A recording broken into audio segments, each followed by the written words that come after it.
Even if you've never watched a Miranda Sings video, you've certainly come across a thumbnail of Colleen Ballinger wearing too much red lipstick. Yes, more than this. Outside of YouTube, Colleen has popped across TV, Broadway, animated movies, and her reputation was mostly unscathed, other than a 2020 scandal when YouTuber Adam McIntyre accused her of inappropriate behavior in years prior. That controversy fizzled until June of 2023, when another YouTuber, Cody Tyler Dahl, backed up McIntyre's accusations. So in addition to grooming, Ballinger has been accused of racial insensitivity and so much more. And how did she respond? Well, she apologized while playing a ukulele without actually apologizing. So then more allegations and criticisms followed, with Ballinger canceling her live shows for the rest of that year, and yeah, that was it for her. In June of 2001, Beverly Hills 90210 alum Rebecca Gayheart accidentally struck and killed a person crossing a Los Angeles street. News outlets report that it was the star's alleged negligence that led to the tragedy, with police noting that several cars had stopped for the pedestrian when Gayheart pulled into the left lane to pass them and, well, ...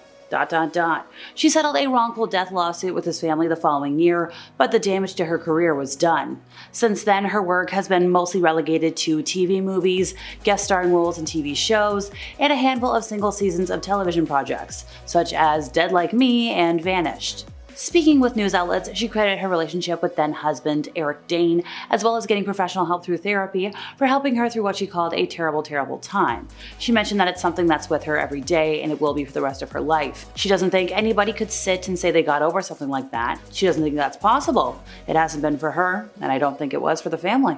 Matt Lauer was fired by NBC in November of 2017 after a female employee filed a complaint alleging he harmed her at the 2014 Winter Olympics. At least 6 former and current colleagues went on to accuse him of misconduct, and one former production assistant on Today alleged that he took advantage of his power and where he was in the company when they had a relationship in June of the year 2000. In a statement after he was canned, Matt apologized for his actions but called some of the accusations untrue or mischaracterized.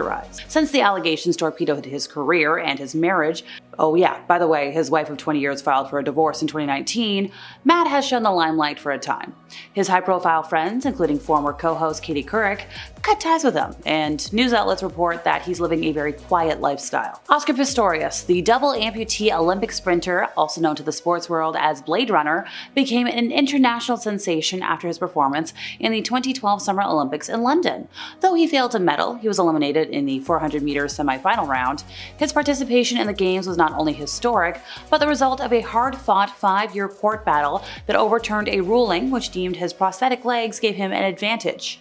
But everything changed within 6 months when he was charged with the killing of his model actor girlfriend, Riva Steenkamp.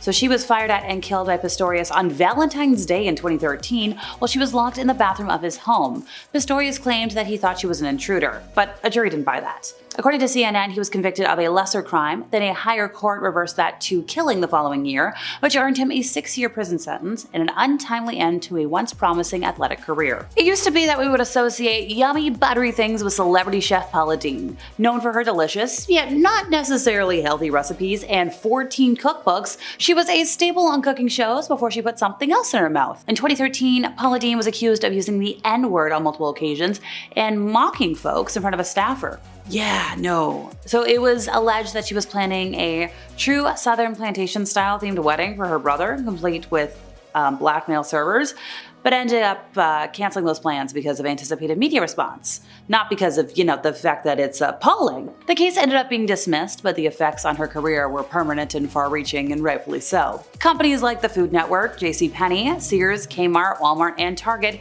canceled their deals with her immediately following the suit, and she did try that whole Paula Deen channel in 2015, but I don't think this lady needs any more airtime. It emerged in late 2014 that famed actor, formerly known as America's Dad, Bill Cosby, had harmed dozens of women throughout his career. Cosby was accused by over 60 women of, forcible intercourse, substance-fueled bad things, harm in a intercourse, and a lot of other things that we can't talk about. The earliest incidents allegedly took place in the mid-1960s, but dates of the alleged incidents continue all the way up to 2008, and this happened over 10 US states and in one Canadian province. Cosby has maintained his innocence and repeatedly denied the allegations made against him. Most of the alleged acts fall outside the statute of limitations for criminal legal proceedings, but criminal charges were filed against Cosby in one case, and there were numerous civil lawsuits brought against him. Now, I think as of November 2015, there was like 8 civil suits against him that were active. In July 2015, there were some court records that were unsealed and released to the public, all from Andrea Constand's 2005 civil suit. The full transcript of his deposition was released to the media by a court reporting service. In December of 2015, 3 Class 2 felony charges of aggravated indecent harm were filed against Cosby in Montgomery County, Pennsylvania, based on allegations by Constand concerning incidents in January of 2004. Cosby was found guilty of 3 counts of aggravated indecent harm at retrial on April 26, 2018, and on September 25, 2018, he was sentenced to 3 to 10 years in state prison and fined $25,000 plus the cost of the prosecution, which was like $43,000. In 2014, Judy Huth filed a civil suit against Cosby in California, alleging that he had harmed her when she was, well, not old enough to consent, and I could go on and on. Charlie Sheen became the highest paid actor on television when he starred in the popular sitcom 2.5 Men, and his epic 2011 rant on the Alex Jones radio show has become the stuff of Hollywood legend. So Charlie Sheen couldn't stop talking about how much he was winning, and while his career probably could have survived the very odd self-promotion, his remarks against his boss at the time, 2.5 Men creator Chuck Lauer, were not gonna go unpunished. He said, "I embarrassed him in front of his offspring and the world by healing at a pace that this unevolved mind cannot process. I've spent, I think, close to the last decade, effortlessly and magically converting your tin cans into pure gold. And the gratitude I get is this charlatan chose not to do his job, which is to write." Well, Charlie was fired, and I don't know, has he done anything since? I don't think so. Natalia Kills and husband Willy Moon were co-judges on X Factor New Zealand, which, hey, cool. They were at a level of success. I don't know what caused them to do this, but they seemed to needlessly rip into a contestant in a 2015 audition, earning a reputation for the meanest and most ridiculous X Factor commentary ever. So Kills alleged that contestant Joe Irvine, who simply wore a suit and sang for his audition, was copying her husband. She said, "You're a laughingstock. It's cheesy, it's disgusting. I personally found it absolutely artistically atrocious. I am embarrassed to be sitting here in your presence, having to even dignify you with an answer of my opinion. You make me sick. I feel like you're gonna stitch someone's skin to your face and then kill everyone in the audience." Like, I don't know what caused this. But that was the end for the couple. They were fired from the show, and that's all. Cancer survivor and Tour de France champion Lance Armstrong always maintained that his legacy was super-duper clean. But in 2012, after years of denying charges to the contrary, the US anti-doping agency determined that was a lie.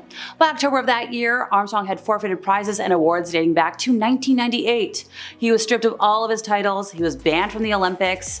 The International Olympics Committee would actually delete his Olympic results and take back his bronze medal. Also, he was forced out of the foundation that once carried his name. Milli Vanilli was hot in the late 80s, but soon after their lip-syncing facade began to crack. Charles Shaw, one of the actual singers, came forward in 1989 and revealed that he was one of the 3 vocalists who recorded the tracks, as the vocals were attributed to Fab Morvan and Rob Pilatus. This got messy fast. Morvan and Pilatus ultimately had to relinquish their Grammy, lawsuits were sprung on them, and yeah, things got bad. And that's all for today, folks. See ya!